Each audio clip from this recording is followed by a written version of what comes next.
Baik, masih tetap dalam perenungan kita dan tema-tema kita di bulan ini kita tetap berbicara mengenai practicing humility, ya.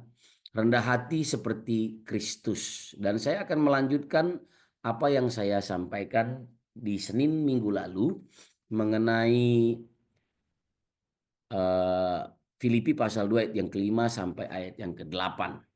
Hendaklah kamu hendaklah kamu dalam hidupmu bersama menaruh pikiran dan perasaan yang terdapat juga dalam Kristus Yesus, yang walaupun dalam rupa Allah, katanya, tidak menganggap kesetaraan dengan Allah itu sebagai milik yang harus dipertahankan, melainkan telah mengosongkan dirinya sendiri dan mengambil rupa seorang hamba dan menjadi sama dengan manusia, dan dalam keadaan sebagai manusia ia telah merendahkan dirinya dan taat sampai mati, bahkan sampai mati di kayu salib.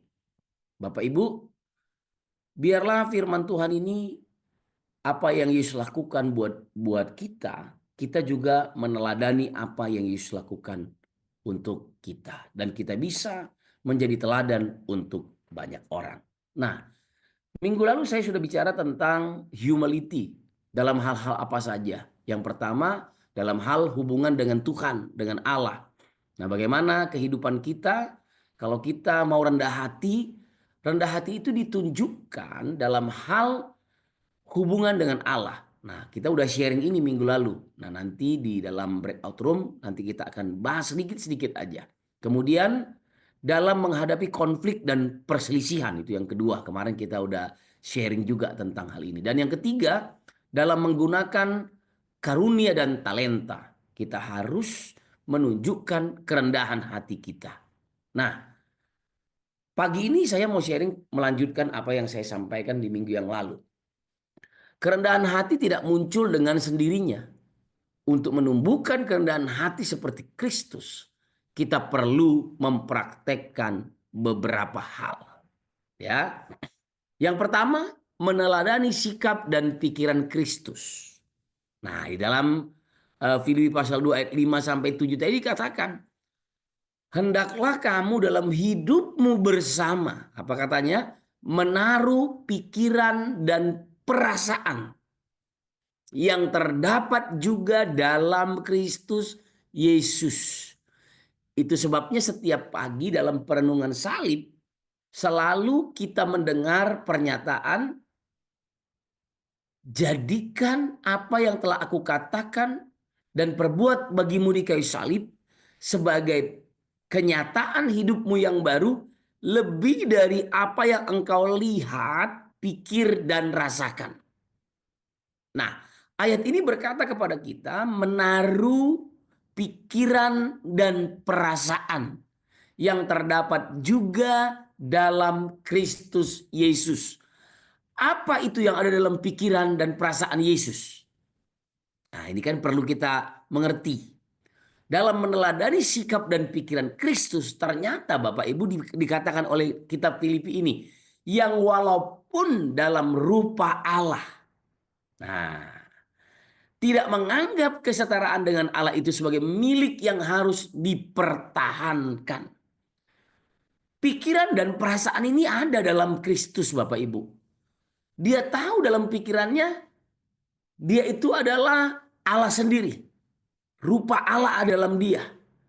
Kemudian dikatakan, dia tidak menganggap kesetaraan itu sebagai milik yang harus dipertahankan. Wow, saya kagum dan hormat akan Yesus Kristus Tuhan kita. Karena saya mendapati dia Tuhan, dia Raja, dia Allah, dia pencipta.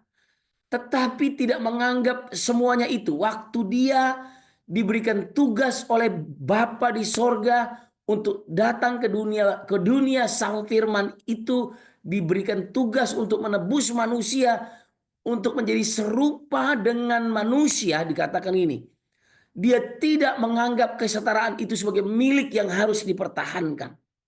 melainkan dia mendengarkan dan melakukan apa saja yang diperintahkan oleh Bapa. Dia mengosongkan dirinya sendiri dan mengambil rupa seorang hamba. Bapak Ibu. Bapak Ibu, Allah tidak pernah, Bapa tidak memaksa. Tetapi dikatakan begini, Yesus sendiri mengambil rupa. Jadi dikatakan mengambil rupa. Nah, ini dibutuhkan dalam hal kata mengambil rupa ini. Mengambil ini Bapak Ibu dibutuhkan kerendahan hati. Sehingga dia mengambil rupa seorang hamba dan menjadi sama dengan manusia. Ya, mengosongkan dirinya sendiri. Bapak Ibu, ada paksaan nggak di sini? Nggak ada Bapak Ibu. Tetapi kesadaran, rasa cintanya kepada kita. Dia mengosongkan dirinya dan mengambil rupa seorang hamba. Dengar baik-baik. Kerendahan hati, humility dibutuhkan dalam hal ini. Dan menjadi sama dengan manusia. Kalau Yesus tidak memiliki kerendahan hati, Bapak Ibu, kita nggak akan pernah selamat hari ini. Itu sebabnya dia berkata dalam firman-Nya, turutilah teladanku. Dia berkata kepada kita, belajarlah daripadaku, aku ini lemah lembut dan rendah hati. Jadi meneladani sikap dan pikiran Kristus yang walaupun katanya dalam rupa Allah. Dan dikatakan di ayat ini Paulus berpesan kepada jemaat di Filipi, hendaklah kamu dalam hidupmu bersama menaruh pikiran dan perasaan, menaruh pikiran dan perasaan. Ya. KJP Bapak Ibu, pikiran dan perasaan kita selama ini di mana kita taruh? Kadang-kadang pikiran kita ini memikirkan hal-hal yang lebih tinggi, jauh dari apa yang nggak bisa kita buat. Ya, kita memikirkan hal-hal yang inilah kemauan-kemauan kita, keinginan-keinginan kita. Kita lupa, kita disuruh untuk meneladani Yesus yang telah mengambil rupa seorang hamba. Yang tidak menganggap kesetaraan dengan Allah sebagai milik yang harus dipertahankan. Melainkan telah mengosongkan dirinya dan mengambil rupa seorang hamba. Ya, jadi Bapak Ibu ayo kita cek sikap dan pikiran Kristus. Apa yang ada dalam pikiran dan perasaan kita hari ini? Apa itu Bapak Ibu? Jangan sampai kita sibuk melayani, tapi pikiran dan perasaan kita nggak sama dengan pikirannya Kristus. Sikap kita arogan, sikap kita minta dihormati, sikap kita saya ini kan gembala, saya ini kan pimpinan, saya ini kan pendeta, saya ini kan bos, kan saya owner. Saudara, ayo, Yesus dia Tuhan dan Raja. Tapi dia mengosongkan dirinya sendiri. Saudara tahu nggak arti kata kosong, Bapak Ibu? Bapak Ibu tahu nggak, mengerti nggak arti kata kosong? Hah? Kosong itu sama dengan nggak punya apa-apa, nggak ada apa-apa, kosong. Dan memang inilah yang kita pelajari di minggu-minggu sebelumnya. Lemah lembut itu artinya apa? Kosong Bapak Ibu. Nggak ada, bukan nggak punya kekuatan, tapi ada kekuatannya. Tetapi tidak memaksakan sesuatu, mengosongkan, menyerahkan haknya. Jadi kita perlu meneladani sikap dan pikiran Kristus waktu kita mau memiliki kerendahan hati. Ya, jadi ambil rupa seorang hamba. Ayo, Yesus mengambil rupa seorang hamba, mengosongkan diri. Bagaimana kita dalam rumah tangga, di keluarga, dalam permasalahan yang kita hadapi, kita mengosongkan diri atau tidak? Mengambil rupa seorang hamba atau tidak? Hamba itu kalau Bapak Ibu lihat pelayan-pelayan di di restoran, dan saya melihat gini, semakin mahal restorannya, pelayannya itu semakin menghamba. Kalau di restoran-restoran yang ataupun di warung-warung pinggir jalan nggak ada, nggak terlalu kelihatan. Tapi kalau kita masuk kepada restoran-restoran yang high class, misalnya saya di restoran itu anak saya numpain sesuatu, Langsung nanti pelayannya datang, hambalah pelayannya, kita sebut hamba, datang langsung dan bilang, nggak apa-apa, biar saya yang bersihkan. Nggak apa-apa, nanti kami bersihkan. Nggak apa-apa. Itu hamba, Bapak Ibu. Itu pelayan. Kadang-kadang kita melihat kekurangan orang, kita langsung marah. Seharusnya kalau kita mengambil rumah seorang hamba, kita yang nggak apa-apa. Ayo kita, nanti saya yang bereskan. Gitu. Ya, ayo Bapak Ibu, mengosongkan diri, mengambil rupa seorang hamba, menjadi sama dengan manusia. Itu yang Yesus lakukan untuk hidup kita. Itu sebabnya teladani sikap dan pikiran Kristus yang pertama. Yang kedua, Bapak Ibu, mengakui ketergantungan kita kepada Allah. Amsal 3:5-6 berkata, percayalah kepada Tuhan dengan segenap hatimu dan janganlah bersandar kepada pengertianmu sendiri. Akuilah dia dalam segala lakumu, maka ia akan meluruskan jalanmu. Wah, Bapak Ibu. Bapak Ibu mau jalannya lurus? Gak ada cara lain Bapak Ibu. Percayalah kepada Tuhan. Nah, ini dia dikatakan lagi di sini, dengan segenap hatimu.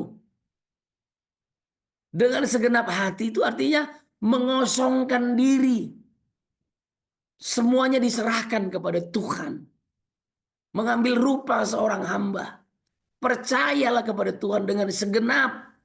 Segenap itu seluruhnya, sepenuhnya Bapak Ibu. Banyak kita, ya aku percaya, aku tahu bahwa bulan ini aku butuh keuanganku sekian, sekian, sekian. Aku serahkan sama Tuhan.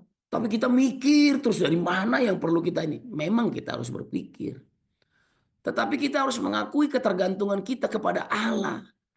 Bapak Ibu, dia tahu kebutuhanmu, dia tahu keperluanmu. Dia tahu apa yang mau kau makan hari ini. Dia menyediakan itu Bapak Ibu. Dia punya pasukan malaikat berlaksa-laksa untuk bisa mengadakan itu semua untuk engkau. Untuk menyediakan itu bagi engkau. Tapi seringkali kita nggak bergantung kepada dia.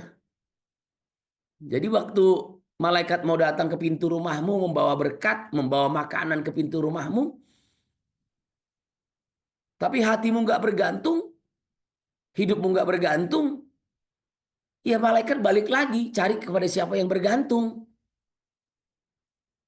Terus kita bilang Tuhan nggak perhatikan kita. Bukan Tuhan tidak memperhatikan. Tetapi kita tidak bergantung penuh kepada dia. Kemarin saya mendapat pewahyuan ya, impresi gitu ya. Hari Sabtu kemarin. Alkitab kan bilang gini bahwa setelah kita belajar, humility itu datang dari kata Latin, bahasa Latin, humus, ya, yang artinya adalah tanah, debu tanah. Bapak Ibu, kalau kita ngerti ini, kerendahan hati, debu tanah, satu hari nanti kita mati, Bapak Ibu, di depan peti mati kita yang udah dimasukkan ke dalam liang lahat, di dalam kuburan itu, dalam 2x1 meter itu, satu hari nanti kita mati. Apapun yang kita bangun dalam hidup kita, dengar ya baik-baik, ini penting ini. Kekayaanmu, terus jabatanmu, kehormatanmu, kita bangun, engkau bangun. Satu hari nanti, semua orang datang dalam penguburanmu. Orang nggak bilang gini, ini hartamu, ini depositomu. Orang nggak bilang gitu Bapak Ibu. Wah kamu hebat, kaya, nggak ada. Waktu liang lahat mau ditutup, mau ditimbun, nanti semua orang akan datang. Bahkan pendeta akan datang gini bilang sama kita. Saya juga nanti begitu. Hai Togap, karena kamu dari debu tanah, kembalilah kepada debu tanah. Cuma itu perkataan terakhir Bapak Ibu. Jadi kalau kita ngerti, humility datang dari kata, saya lupa bahasanya, jadi kemarin saya udah ingat-ingat ya. Humus, dari bahasa Latinnya humus. Kemudian itu artinya adalah tanah. Bapak Ibu, nanti semua orang cuma bilang gitu sama kita. Nggak ada yang lain. Nggak ada yang ngomong macam-macam lagi. Ya mungkin di hatinya masih ngomong. Tapi pernyataan terakhir, orang akan ambil segenggam tanah dan lemparkan itu ke atas peti matimu. Hai, misalnya nih ya, hai Winka, hai Cahyo, hai Welly, hai, saya ngomong yang laki-laki aja yang berani saya. Hai, siapa aja lah gitu namamu. Karena kamu dari debu tanah, kembalilah kepada debu tanah. Nggak ada yang lain, Pak Ibu. Makanya waktu saya renungkan ini, oh iya, apa yang perlu kita sombongkan di hidup ini? Satu hari anakmu, pembantumu, satu hari bosmu, satu hari semua orang yang datang di dalam penguburanmu cuma ngomong itu, nggak ada yang lain. Kembalilah ke tanah. Ayo kita miliki kesadaran ini. Dan waktu saya belajar Bapak Ibu, oh iya ya, dari tanah kembali kepada debu tanah. Dan Yesus mengatakan kepada kita, belajarlah daripada aku karena aku ini lemah lembut dan rendah hati. Maka jiwamu akan memperoleh ketenangan. Ketenangan itu adalah ketika kita bergantung kepada Dia, kita menjadi tenang. Mazmur Daud berkata, hanya dekat Allah saja aku merasa tenang. Amin Bapak Ibu. Daripadanya lah keselamatanku. Dia gunung batuku dan kota bentengku. Ketenangan kita itu cuma dekat dengan Allah. Ketenangan kita itu bergantung kepada Allah. Waktu kita bergantung itu kita suka berdoa. Karena waktu kita berdoa kita menyerahkan semuanya kepada Allah. Dan ingat ya waktu kita berdoa kan kita selalu bilang gini. Kami menyerahkan semua doa ini dalam nama Tuhan Yesus. Jadi waktu kita berdoa itu sebetulnya kita sedang menyerahkan semuanya. Ya, di dalam nama Tuhan Yesus kami mengucap syukur dan berdoa. Itu ketergantungan Bapak Ibu. Kan kita selalu berdoa itu. Bapak kami menyerahkan, kami berkati, kami ini. Semua kita bilang. Nanti kita tutup dengan dalam berkat nama Tuhan Yesus. Kami mengucap syukur dan berdoa. Artinya apa? Semua doa-doa kita itu, semua yang kita omongin itu kita serahkan sama Dia. Itu ketergantungan. Jadi orang yang suka berdoa itu dia menyadari betul hidupnya bergantung kepada Tuhan. Katakan amin. Jadi kerinduan kita Bapak Ibu. Semua jemaat di gereja kita masing-masing suka berdoa. Suka mendengarkan firman dalam doa-doa. Karena itu tanda kita mengakui ketergantungan kita kepada Allah. Daud itu dekat sekali dengan Tuhan Bapak Ibu. Sehingga dalam kitab-kitab Mazmur banyak sekali dia bicara tentang doa. Bahkan di salah satu Mazmur dia bilang gini, aku udah selesai, aku udah habis Tuhan, sudah habis semangatku.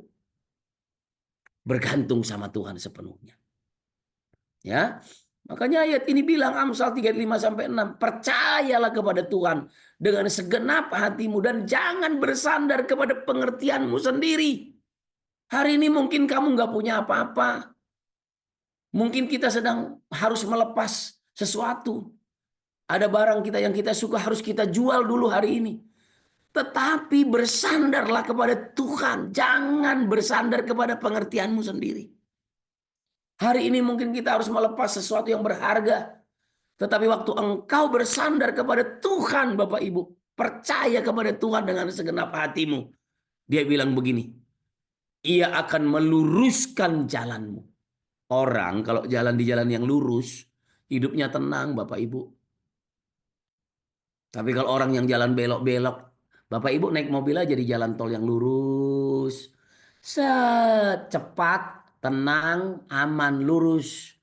Tapi kalau kita lagi naik ke bukit, ke gunung, wow, wow, wow. Muntah-muntah kita Bapak Ibu. Makanya nggak tenang. Kadang kita perlu periksa lagi hidup kita. Jangan-jangan jalan kita terlalu banyak liku-likunya. Bukan Tuhan yang mau bawa kita ke sana. Tapi Tuhan tetap menyertai Bapak Ibu. Dia ada bersama-sama dengan kita. Tapi kita yang bikin jalan kita bengkok sana, belok sini. Kenapa? Ya kita nggak percaya kepada Tuhan dengan segenap hati. Ya. Yang ketiga, ini yang terakhir. Menahan diri dan mengendalikan ego. Ya. menahan diri dan mengendalikan ego. Bagaimana kita bisa mengendalikan diri kita dan juga hidup dalam apa? Rasa percaya, kita bisa penguasaan diri dan mengendalikan egoisme kita. Ego itu kan semuanya saya yang paling berharga, saya yang paling benar, saya nggak pernah salah. Suamiku lah yang salah, istriku lah yang salah, anak-anakku yang salah, semuanya kita terus. Pak Ibu, kalau kita bisa mengendalikan ego kita, kita justru bisa menerima kekurangan orang, menerima kesalahan orang. Kemarin saya khotbah di sebuah gereja, di gereja besar sekali ya, 5 ibadah mereka. Sekali ibadah bisa 2 ribuan orang. Itu daerah Tangerang sini, ya, di daerah Palem. Saya cuma melihat profil dari gembalanya. Wah, sederhana. Gembalanya jarang ngomong gitu ya. Waktu saya tanya sama dia, Pak, apa rahasianya? Ya, jemaat bertumbuh pesat luar biasa. Dia bilang, nggak ada rahasianya sih Pak, katanya. Ya, percaya aja bahwa gereja kita ini adalah miliknya Tuhan. Ini bukan milik saya, Pak. Gembalanya ini orang kaya sekali, Pak. Pak Ibu. Ya. Dan dia bilang sama saya, Pak, ya saya bersyukur saya dipakai Tuhan. Dia berkata dengan sederhana aja. Aduh Pak, semua yang saya punya dari Tuhan Pak. Kalau bukan karena Tuhan, saya nggak bisa apa-apa Pak, katanya. Saya bersyukur mereka suka undang saya gitu ya.